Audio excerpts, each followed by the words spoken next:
하나님 중심으로 사는 믿음이라는 제목으로 오늘도 함께 오늘 이 말씀을 우리가 함께 듣고 우리 삶 가운데 기억하며 살아갔으면 좋겠습니다. 오늘도 하나님 앞에 예배하는 이 자리에 너무 잘 나오셨습니다. 정말 우리가 앞서도 찬양을 통해서 고백했듯이 예배는 내 믿음의 생명처럼 여기는 것이 정말 우리의 믿음이 되어야만 될 줄을 생각합니다. 그래서 정말 예전부터 한국교회는 주일 성수를 강조했습니다. 주일은 거룩하게 하나님 앞에 지켜야만 됩니다. 일주일 열심히 하나님 앞에 살고 이제 7일째 되는 그날에 정말로 하나님 앞에 구별된 마음으로 나와서 예배하는 것, 예배를 빠지지 말고 지키는 것, 이것이 한국교회의 정말로 한국교회에서 가르쳤던 그러한 가르침이었고 지금까지 한국교회는 그러한 믿음들을 잘 지켜왔었습니다. 그래서 예전부터 예전에도 늘 교회에 가면요 초신자에게나 또한 신앙생활하는 사람들에게 주일 성수합시다. 주일 성수해야만 됩니다. 꼭 이러한 얘기들을 많이 듣고 살았거든요. 그런데요 이렇게 들었던 이것이 맞는 것처럼 여겨지며 살아왔었는데 어느 날 이것이 흔들리기 시작을 했습니다. 그런데 언제부터 흔들렸을까라고 할 때에 우리가 잘 기억하는 코로나입니다. 코로나라는 것이 4년 가까이 우리나라에 거치면서 사람들의 생각 가운데에 교회 나오는 사람들의 생각 가운데에 예배에 대한 가치관이 바뀌는 그러한 계기가 되었다는 겁니다.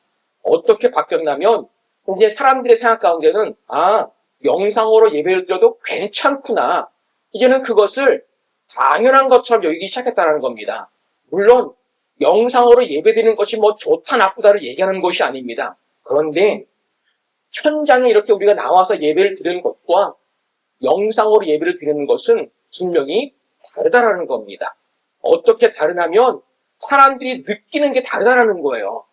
사람들이 예를 들어서 집에서 아니면 내가 가지고 있는 핸드폰으로 영상으로 예배를 드린다고 해보세요. 그 예배에 얼마나 집중할 수 있을까요? 아마 직접 나와가지고 예배를 드리는 집중력과 그냥 내가 영상을 보면서 듣는 그러한 예배는요, 분명히 다르다는 것을 정말로 기본적인 상식 있는 사람들이라면 다 동의할 것이고 알 거라고 생각이 듭니다. 저는 우리 모든 믿음의 식구들은 정말 특별한 일이 없는 이상은 주일은 하나님 앞에 반드시 나와서 예배를 드릴 수 있는 이 믿음을 지켜가는 사람들이 되었으면 좋겠습니다.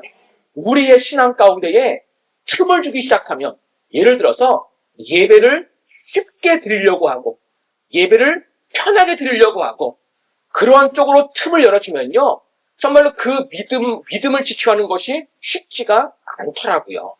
저는 우리 모든 믿음의 식구들은 이 시대에 사람들은 뭐라고 얘기해도 예배하는 자리에 나가서 예배하는 사람, 주일을 온전히 교회에 나가서 예배를 드리는 믿음, 이러한 믿음을 함께 지켜가는 우리 모두가 다 되었으면 좋겠습니다. 우리가 왜 이렇게 예배를 이렇게 지키라고 드리라고 이야기하느냐?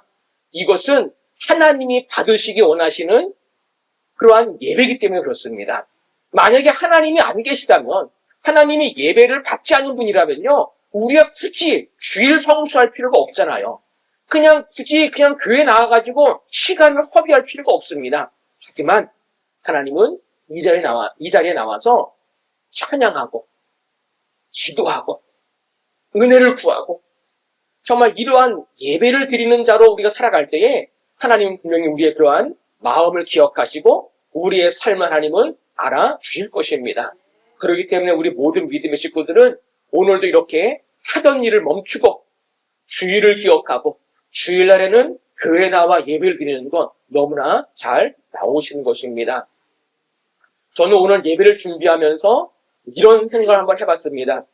만약에 내가 이 앞에 서가지고 하는 말이 거짓말이라면 이런 생각을 해봤거든요.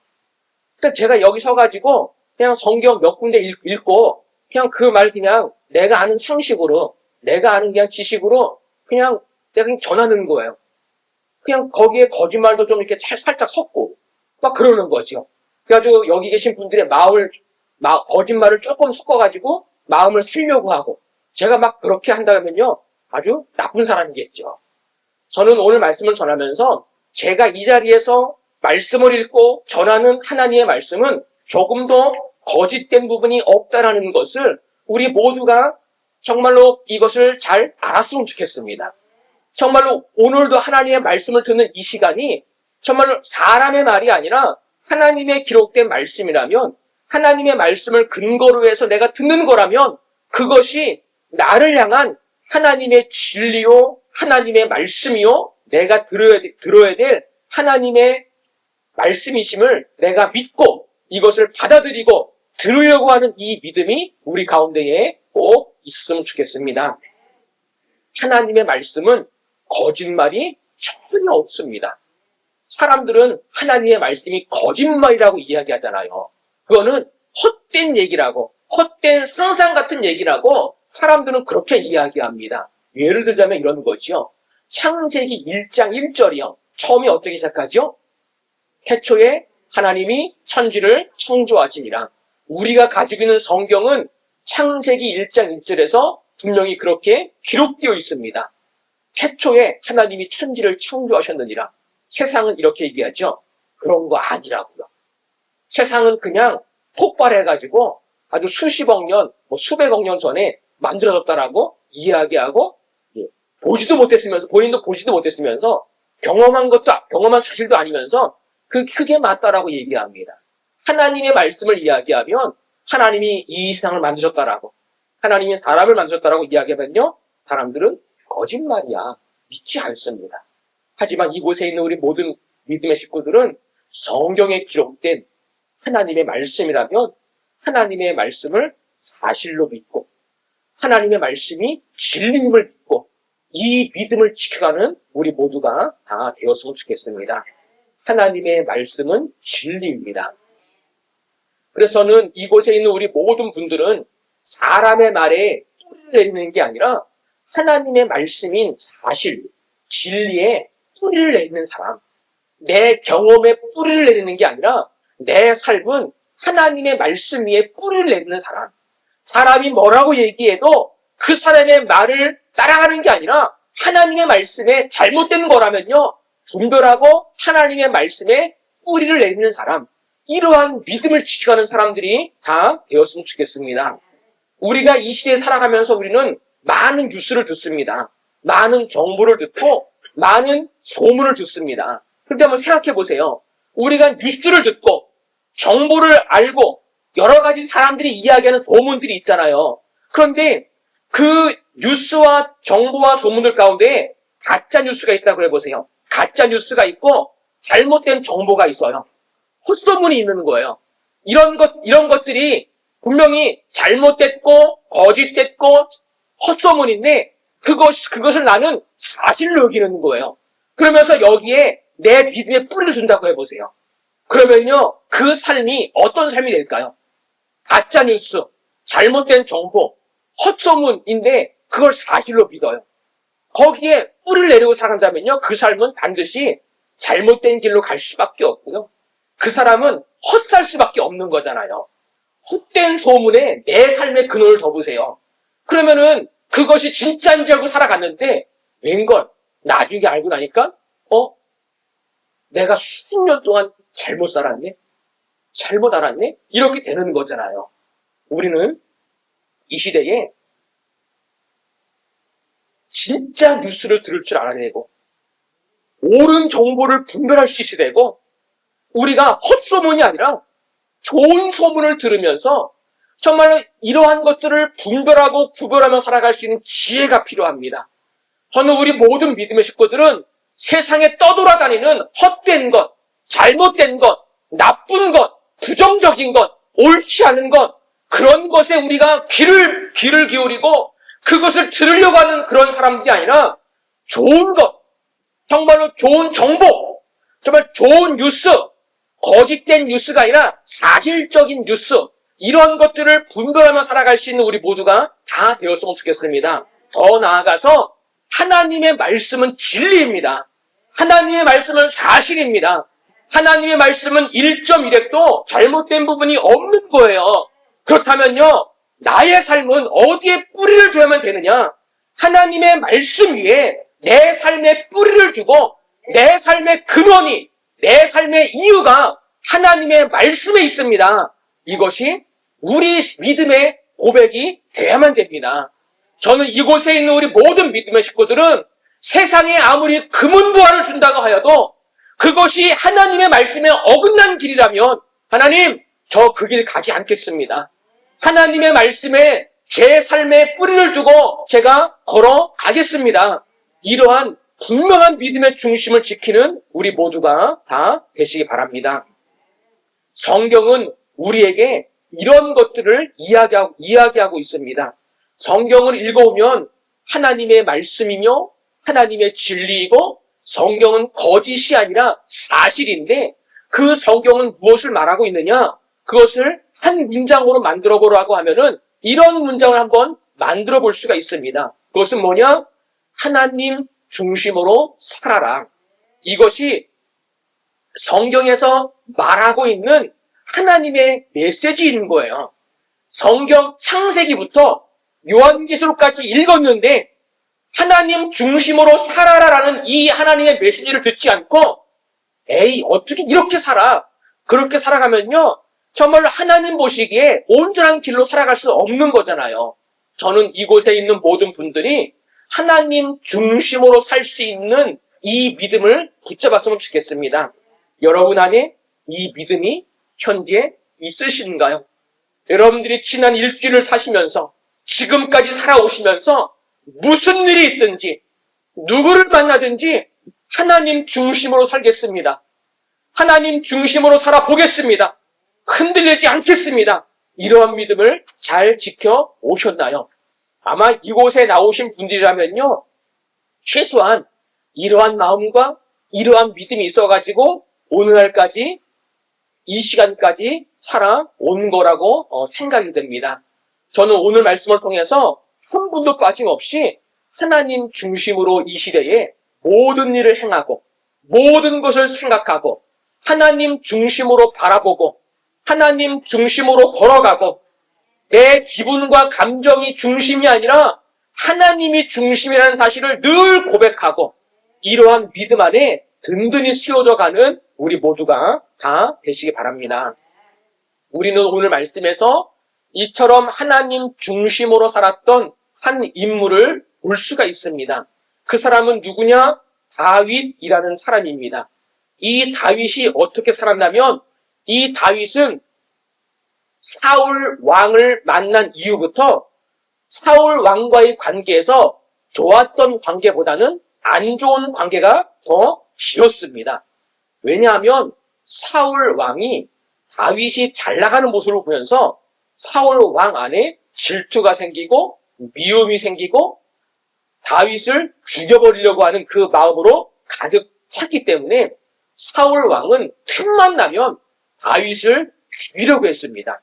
그래서 다윗이 나타났다라는 그러한 얘기만 들으면요 군인들을 데리고서 그 다윗을 찾아가지고 그 다윗을 없애버리려고 사울은 한두 번이 아니라 시대 때마다 늘 그러한 일들을 행했던 왕이었습니다.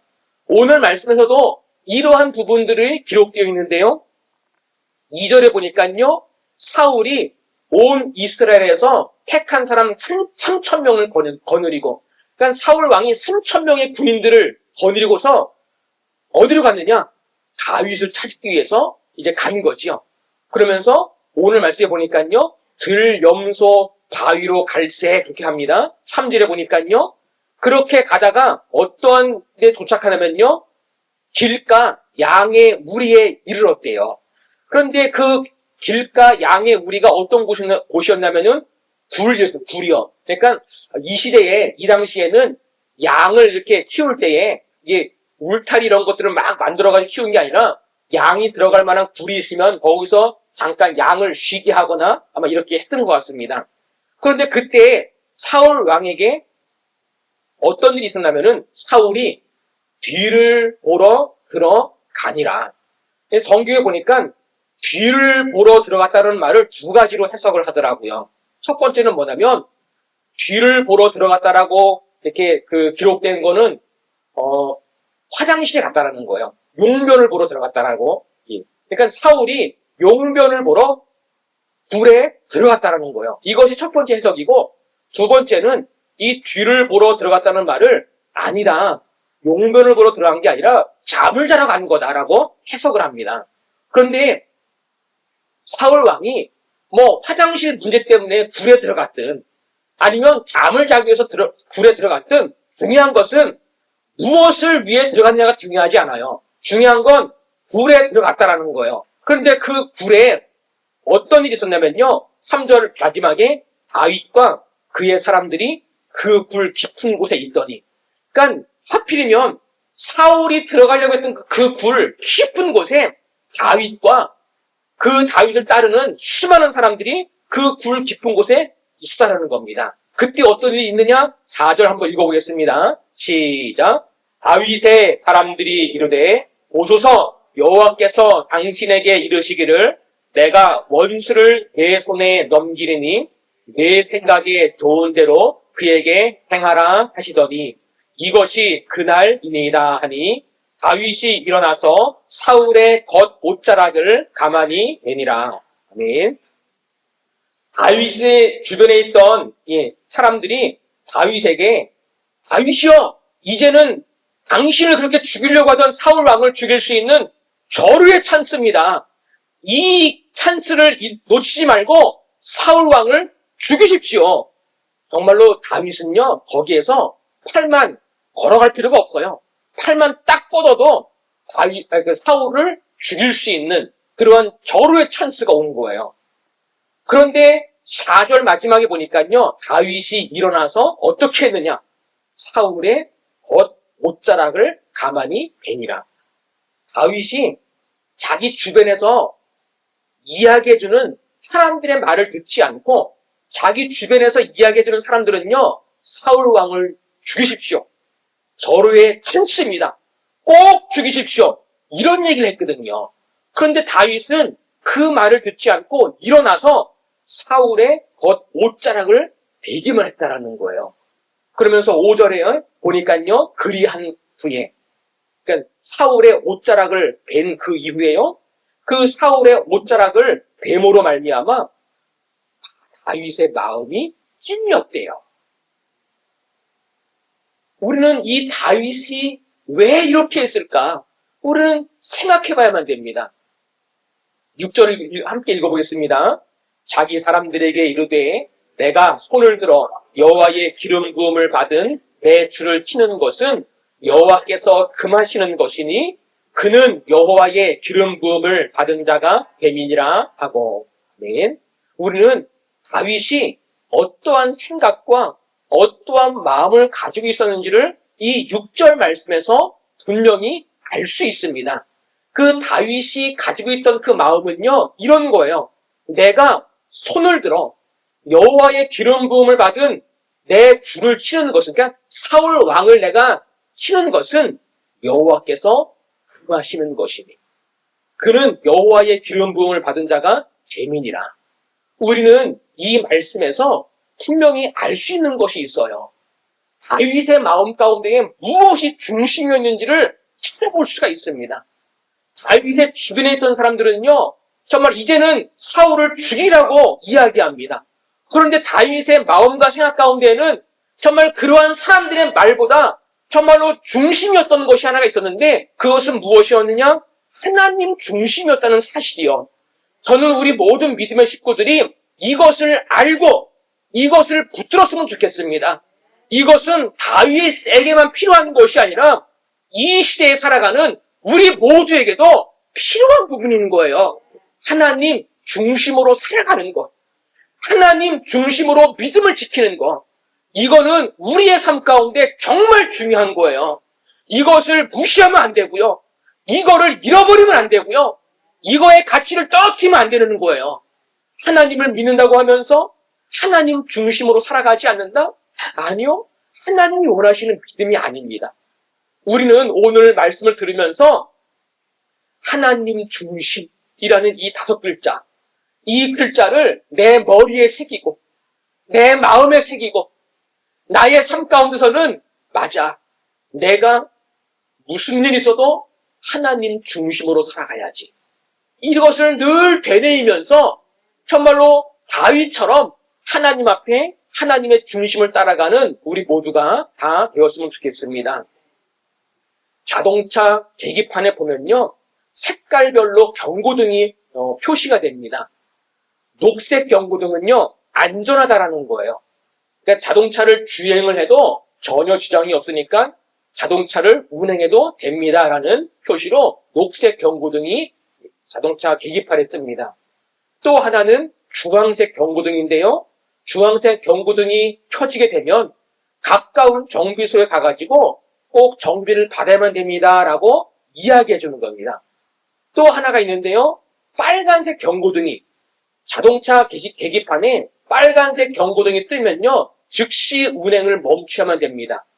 그리고 빨리 고쳐야만 됩니다. 더 이상 운행하지 마십시오.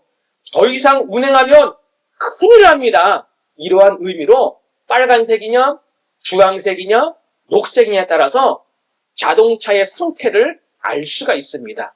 만약에 빨간불이 딱 들어왔는데 그걸 무시해버리고 자동차를 운행한다고 해보세요. 큰일 나는 거죠. 자기 생명을 버리는 것과 마찬가지라고 해도 틀리지 않을 겁니다. 제가 왜 이런 말씀을 드리냐면 우리도 우리의 신앙을 점검을 해봐야만 됩니다.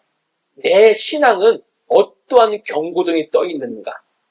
내 마음의 중심은 하나님 보시기에 녹색이냐, 주황색이냐, 빨간색이냐? 우리가 예배를 드리면서 주일날 이렇게 하나님 앞에 나와서 내 믿음, 내 중심이 어떤 색깔인지를 꺼내놓고 하나님 앞에 점검해 본다는 건요, 정말 중요한 것입니다. 저는 우리 모든 믿음의 식구들에게 정말 이러한 은혜가 있으면 좋겠습니다. 내 신앙을 점검해 보는 사람. 특히 오늘 말씀을 통해서 내 삶의 중심이 뭐지?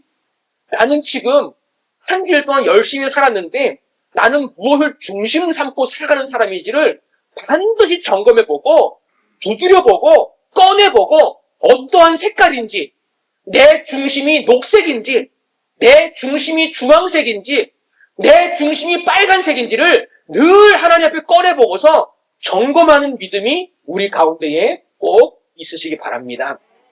왜냐하면 사람은 무엇을 중심 삼고 살아가느냐에 따라서 삶의 방향이 다르더라고요. 예를 들어서 정말 교회 안에 100명의 사람들이 왔다고 하면요. 그 사람들의 중심이 다 똑같은 게 아니더라고요. 어떤 사람들은 정말 그 중심 가운데 하나님이 중심이 아니라 다른 것이 중심이 되어 있는 경우가 많은 경우를 보게 됩니다. 특히 로마서 1장 28절에 보니까요. 이런 말씀이 있습니다. 또한 그들이 마음에 하나님 두기를 싫어하네. 마음에 하나님 두기를 싫어한대요. 이것을 오늘 말씀과 연관을 시켜보면요. 삶의 중심에 하나님 두기를 싫어하는 거예요. 내 삶의 중심에, 내 마음 중심에 하나님이 없는 거예요. 그럼 하나님이 없고 뭐가 있느냐? 내가 주인인 거예요. 내 마음대로, 내 기분대로, 내 감정대로. 하나님이 중심이 아니라 물질이 중심인 거예요.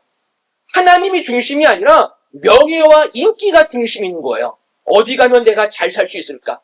내가 뭘 배우면, 내가 어떤 사람이 되면 내가 잘난 사람이 될 수 있을까? 하나님이 있어야 될 중심에 세상의 것을 채우고 내가 원하는 것을 채우고 더 무서운 건요. 하나님이 중심이 아니라 마귀가 주인인 사람. 마귀가 시키는 대로 하는 사람. 늘 죄가 가득한 사람. 늘 어둠이 가득한 사람. 하나님을 중심 삼지 않고 늘 세상적인 것, 인간적인 것, 내가 옳다고 여긴 것 그런 것만을 자꾸 중심 삼고 살아가니까 어떻게 되느냐? 로마서 1장 28절에 하나님께서 그들을 그 상실한 마음대로 내버려 두셔. 상실한 마음대로. 하나님이 중심되지 않으면요. 우리의 삶은 상실한 마음이 늘 있을 수밖에 없다는 거예요. 여러분 안에 하나님이 주신 기쁨이 있으신가요? 여러분 안에 하나님이 주시는 평강이 있으신가요? 혹시 이런 것이 없다면요. 내 중심이 무엇인지를 한번 꼭 돌아봤으면 좋겠습니다. 우리는 하나님을 중심 삼고 살아가면 됩니다. 무슨 일이 있든지 이 믿음에서 흔들려서는 절대로 안 됩니다. 저는 그래서 오늘 우리 모든 믿음의 식구들은 이 믿음을 붙들고 이 믿음 안에서 흔들리지 않는 우리 모두가 다 되시기 바랍니다. 세상에는 두 종류의 사람이 분명히 있습니다. 첫째는 하나님을 중심 삼고 살아가는 사람이고요. 또 하나는 하나님 외에 다른 것을 중심 삼고 살아가는 사람. 우리는 이렇게 사람들을 두 종류로 나눠 볼 수 있습니다. 누가 옳은 걸까요? 우리는 어느 쪽을 선택하고 어느 길로 걸어가 될까요? 저는 우리 모든 믿음의 식구들은 매일마다 매 순간 하나님이 내 삶의 중심 되시고 하나님이 내 삶 가운데에 정말로 기준이시고 이것을 지켜가는 것이 믿음임을 분명히 알고 날마다 이 믿음 안에서 함께 걸어가는 우리 모두가 다 되시기 바랍니다. 하나님을 중심 삼고 살아간다는 것을 우리는 이렇게 다시 한번 설명을 해볼 수 있습니다. 우리의 삶은 서로가 다른 부분이 있지만 우리의 삶을 살아가는 여러 가지 환경은 서로가 다르지만 하나님을 중심 삼고 살아가는 사람은 이렇게 살아갑니다. 다윗 같은 경우는요, 6절 말씀에서 여호와께서 금하시는 것이니, 다시 말하면 하나님을 중심 삼고 살아가는 사람은요, 하나님께서 금하시는 것은 행하지 않는다라는 겁니다. 이것이 바로 이 시대에 하나님을 중심 삼고 살아가는 사람의 믿음이 돼야만 됩니다. 여러분의 삶 가운데에 하나님께서 금하시는 것을 금하고 있나요? 하나님이 싫어하는 것, 하나님이 하지 말라고 하는 것. 사람들은 하나님이 하지 말라고 하면요, 거기다가 토시를 답니다. 왜요? 라고 합니다. 특히 예를 들어서 십계명 같은 게 10계명이 있잖아요. 하나님께서 이스라엘 백성들에게 어떻게 살아가야 되는지, 하나님이 어떤 분이시고 하나님 앞에 어떠한 삶을 살아가야 되는지 10가지의 계명으로 가르쳐 주셨습니다. 근데 이 10계명이 오늘날 이 시대에 나와 상관이 없느냐? 그렇지 않거든요. 이 시대에 하나님을 믿는 저에게도 이곳에 계신 우리 모든 믿음의 식구들에게도 10계명은 동일하게 적용이 되는 거예요. 10계명에서 하나님이 하지 말라고 하는 것은 우리는 왜요가 아니라 예 하나님 하지 않을게요. 이것이 우리 삶의 중심이 되어야만 됩니다. 왜냐? 하나님이 금하시는 거니까요. 하나님이 하지 말라고 하는 거라면 우리가 예 하나님 하지 않을게요. 이게 맞는 거잖아요. 그런데 아니요 하나님, 저는 하나님이 하지 말라는 건 저는 할 거예요. 저는 하나님이 싫어하는 건 저는 괜찮아요. 그 길로 걸어가면요, 거기에는 하나님의 평강이 있을 수가 없습니다. 거기에는 하나님의 복이 있을 수가 없습니다. 저는 교회에 나오면서 하나님을 믿는다고 하는 분들 가운데에 안타까운 그런 분들이 있어요. 어떤 분들이 안타깝냐면 하나님께 복을 받고 싶고 하나님의 인도하심을 구하며 살아가는데 정작 삶 가운데서는요, 하나님의 말씀대로 순종하려는 것은 전혀 없다는 거예요. 여러분들은 삶 속에서 하나님의 말씀에 순종하려는 마음이 어느 정도 있으신가요? 하나님을 향한 순종은요, 절대적인 순종이 돼야만 돼요. 이것은 순종하고 이것은 순종하지 않고, 오늘은 기분이 좋으니까 순종해보고 오늘은 기분이 나쁘니까 순종하지 않고, 이건요 내가 원하는 대로 내 상황에 따라서 선택하는 건요 하나님이 원하시는 순종이 절대로 아닙니다. 우리는 언제든지 어떠한 상황에도 내 기분이 어떠하든지 하나님의 말씀이라면 예 하나님 제가 순종하는 길로 가겠습니다. 이러한 믿음의 중심이 우리 가운데에 꼭 있으시기 바랍니다. 다윗이 그렇게 산 사람이었어요. 다윗의 귀에 무슨 소리가 들렸나요? 오늘 말씀에서요. 사울을 죽이십시오. 사울을 죽이면은 이제 당신은 편해질 겁니다. 이제는 당신은 이 나라에 이제는 멋진 지도자가 될 겁니다. 이제는 당신은 당신은 걱정할 필요가 없을 겁니다. 이러한 주변의 모든 사람이 다 그런 얘기 했거든요. 하지만 다윗은 모든 사람들이 그렇게 이야기해도 그의 마음 가운데는 이 중심이 있는 거예요. 여호와께서 금하시는 것이. 맞아. 하나님이 금하시는 건데 내가 할 수 없지. 내가 사람을 죽일 수 없지. 내가 사람을 미워할 수 없지. 내가 사람을 정죄할 수 없지. 내가 사람을 손가락질할 수 없지. 다윗의 중심에 이 믿음이 있었다는 겁니다. 이것이 우리 모두의 믿음이 되었으면 좋겠습니다. 그래서 하나님의 말씀이 기준이 되고 그것에 합당하도록 살아가는 것, 이것이 우리 삶의 믿음의 기준이 되었으면 좋겠습니다. 우리 모든 믿음의 식구들은 이러한 중심, 이러한 믿음의 사람들로 세워져 갔으면 좋겠어요. 정말 이 중심에는 하나님에 대한 마음이 전혀 없고 하나님의 말씀에 순종하려는 마음도 없고 하나님의 말씀대로 살아가려는 마음도 없고, 그건요 잘못 믿고 있는 거예요. 하나님은 우리의 중심을 보시는 분이세요.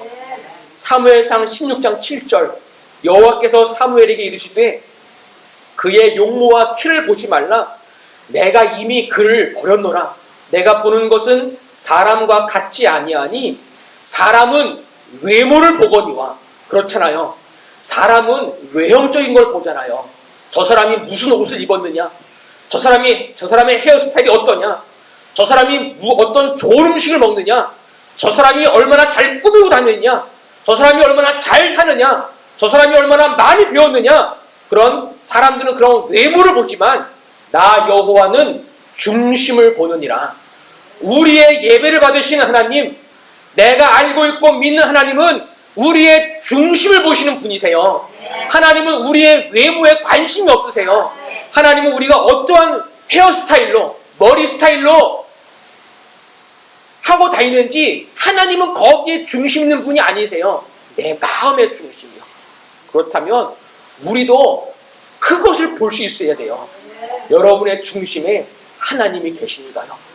정말 하나님의 말씀대로 살려고 하는, 누가 뭐라고 해도 저 사람을 죽이십시오, 저 사람에게 손가락질 하십시오, 저 사람을 미워하십시오, 저 사람을 정죄하십시오, 거짓말을 하십시오, 정말 그러한 여러 가지 말들이 들려올 때에 나 정말 하나님 중심으로 살아가려고 하는 그 마음이 있는가? 늘 이러한 삶 가운데에서 하나님, 저는 매 순간 하나님을 중심 삼고 살아갑니다. 또한 기도할 때에도 우린 연약하거든요. 사실 우리가 흔들릴 때가 얼마나 많이 있어요. 기도하는 거예요. 하나님, 이 시대에 하나님 중심의 이 믿음, 정말 하나님이 기뻐하실 이 믿음 지킬 수 있도록 하나님 저 좀 붙잡아 달라고. 우리는 그것을 기도하는 거예요. 무엇을 먹을까? 무엇 주세요? 이것 주세요? 주세요? 그 기도는 두 번째로 미뤄도 돼요. 하나님, 정말 하나님을 사랑하고 하나님 중심으로 살고 싶습니다.